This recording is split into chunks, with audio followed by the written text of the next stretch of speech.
There are a few different methods to sizing ductwork in Revit.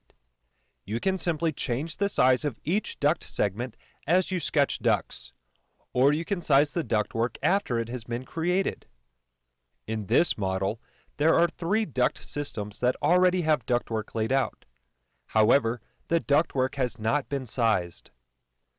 In this example, we will size one system manually and then have Revit size the system automatically. Then we can compare the differences. I'll zoom into the southeast portion of the building to the system being served by water source heat pump 2-1. As you can see, there is one main vertical duct and one main horizontal duct. The horizontal duct is one segment, but I know that it will need to reduce in size along its length. So we can simply split the element where we want a size change. I'll switch to the Modify ribbon. In the Modify panel, I'll select Split Element. With the Split Element tool, you simply click on an element in the location where you want the element to be split. So I'll click on the horizontal duct to the right of the first 2 taps, and then again to the right of the second 2 taps. Then I'll click Modify to end the command. Now we have 3 portions of the duct that we need to size. Different designers have different preferences, but you may wish to create working views in which you place tags with certain information to help design, and plotting views with tags that you need for documentation. For example, when sizing ductwork, it is useful to have the airflow of each air terminal readily available. You may have a table listing the airflow for each system or each space. You could also place a tag on each air terminal listing its airflow. In this case, I can select each air terminal to see its airflow. The 2 air terminals on the right total 560 CFM, or 260 liters per second in the metric file. There are also a few methods to sizing ductwork in general, such as by friction, velocity, or static regain. In this example, I'll use a friction method at 0.08 inches of water gauge per 100 feet for imperial units, and 0.65 pascals per meter for metric units. I'll also leave the duct height constant at 12 inches, or 300 millimeters in the metric file. So first, I'll select all the main ducts by using the Tab key to highlight the chain, and then I'll click to select them. In the options bar, I'll change the height to 12 inches or 300 millimeters in the metric file. Then I'll select just the duct on the right. Looking at a ductilator, it appears that the width for a duct with 560 CFM or 260 liters per second should be 10 inches or 250 millimeters based on the friction and height we discussed. In the options bar, I'll change the width accordingly.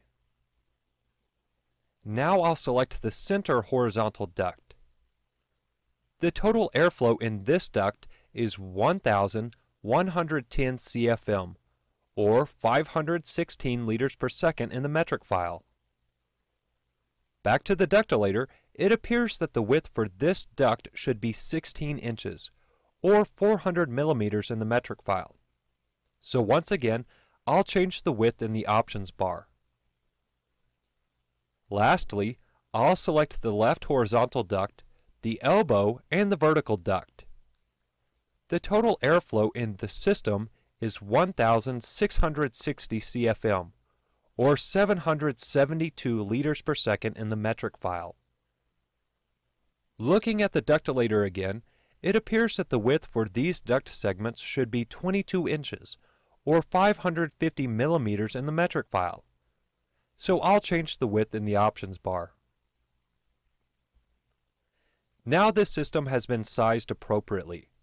However, I want to use the duct sizing tool in Revit to compare the results. So I'll click Undo in the Quick Access toolbar until the duct sizes are back to the original sizes. Be careful not to undo the splits in the duct though. When using the duct sizing tool, you will still need to split the duct where you want size changes. With the ductwork all at the same size again, I'll move my cursor over a duct, press Tab to highlight the main ductwork, and then click to select the ducts. The ribbon actually changes to a multi-select contextual ribbon, and there are several options. I'll expand the Analysis panel and choose Duct Pipe Sizing. Revit displays the duct sizing dialog since I have duct selected. You can use the tools in this dialog to choose how you want Revit to size the duct. Also, realize that Revit will use the sizes available in the mechanical settings to size the duct. So if there are certain sizes that you do not want to use when sizing duct, you will want to turn those off. For example, you may not use odd number sizes. There are actually two sections in this dialog: Sizing Method and Constraints. Under Sizing Method, you can expand the drop-down and select the method you want to use. The available options are friction, velocity, equal friction, and static regain. I will choose friction. Then in the field next to it, I'll set the friction to 0.08 inches of water gauge per 100 feet, or 0.65 pascals per meter in the metric file.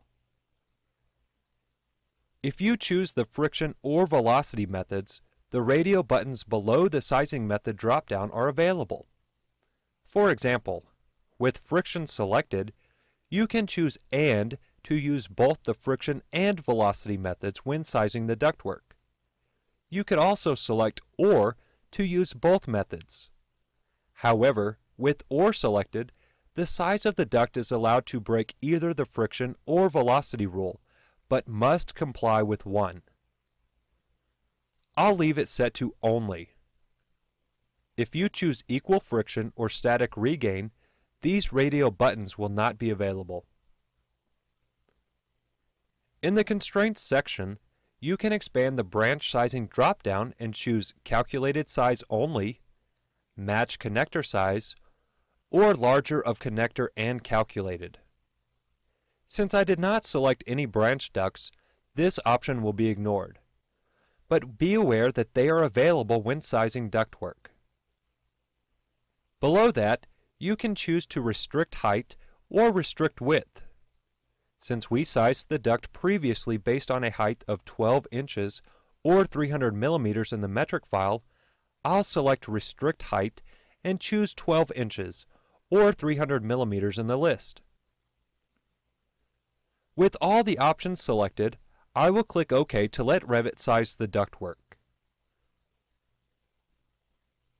Once Revit has calculated the duct sizes, I can select each duct segment and we can compare the size to our previous results. As you can see, the sizes that Revit came up with match the sizes that I came up with using a ductilator.